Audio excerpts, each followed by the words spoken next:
Hey, what's going on? Ooh, I don't know if you heard me there at first. Yeah, hey y'all. So just I'm standing here on the corner of East 96th and Madison Avenue. So I went up to the museum. I did my last museum trip, and then I was texting Babs. He was like, "Oh hey, I'm on 96," and I was like, "Cool, I can hop off. Say goodbye to you before I head back to Brooklyn to get my bag and head to LaGuardia. Slated to get back to Chicago around midnight. Yeah, this has been an interesting trip. I have to like sit down and like pull like a nice little. I bet a lot of things will probably come up while I'm like on the plane. And I'll like kind of like look back and reflect. It's a good day actually. When we went to dinner Wednesday, this guy was like started chatting me up while I was waiting for Babs to get there, and so we actually had a coffee today in Brooklyn. He said he's actually a Midwestern transplant who's lived here on and off over the years. And I think he actually spent a lot of time in Chicago himself. So we had a good productive coffee this morning and caught up. So that was fun. Then I took the train in and I just left the Museum of the City of New York. Oh my goodness. It's so like, well, it's kind of centered around these 4 points of what makes New York, New York: money, diversity, density, and creativity. So there's a whole lot of repetition of that point through the exhibits. There's like basically it's 3 parts. So the one part is this New York from like 1609 to about 1898, when all the disparate borough places, New York, Brooklyn, Staten Island, consolidated to become the 5 borough part of New York as a whole. So the whole that kind of the early Dutch trading colony to from that era to becoming New York as we know it with the 5 boroughs. So that's like the era of the part one is a port city. The second part of it is the world city. So basically 1898 through the present day. So it was pretty cool. I thought it'd be a little bit maybe bigger, more expansive, but I guess because all along I like to go to like museums that kind of give you like the prehistory of a city and kind of walk you through. The Museum of London was really great like that.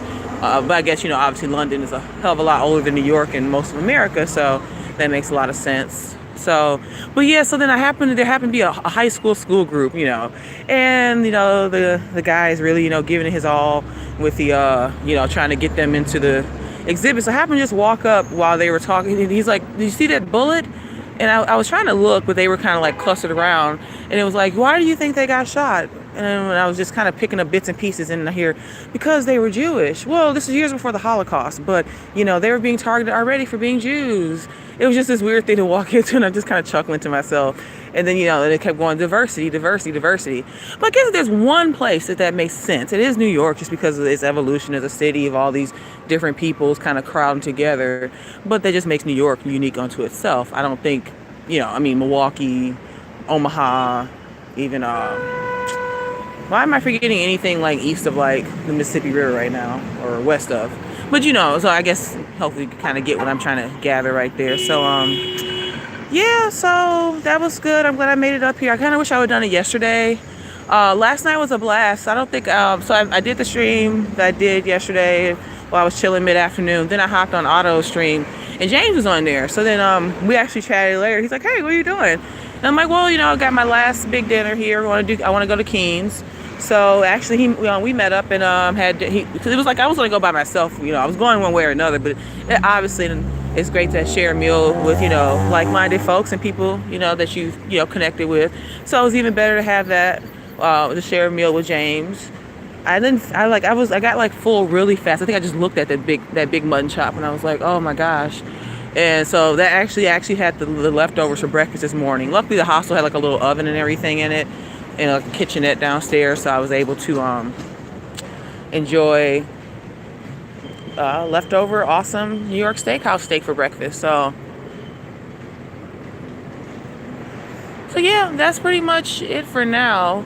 Hopefully Babs will be here soon. It's about a little after 1, and I need to be back at the hostel to pick up my suitcase no later than 4, because at 4 o'clock I should start making my way to LaGuardia just because of traffic and everything. Give myself an hour to get there.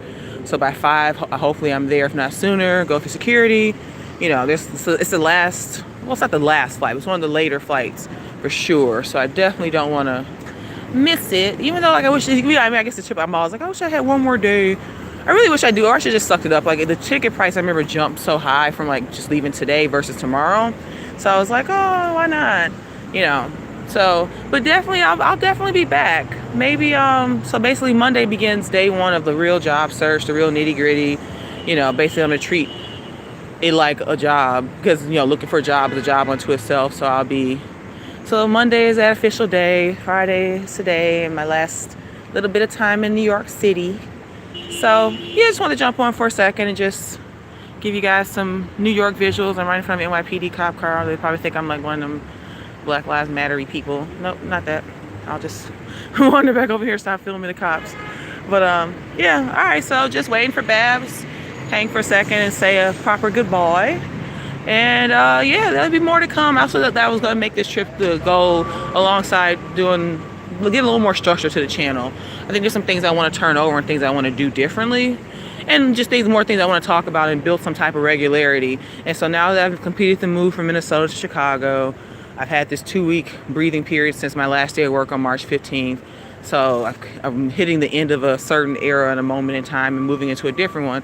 Oh shit, there's Babs. Let me hop off here now and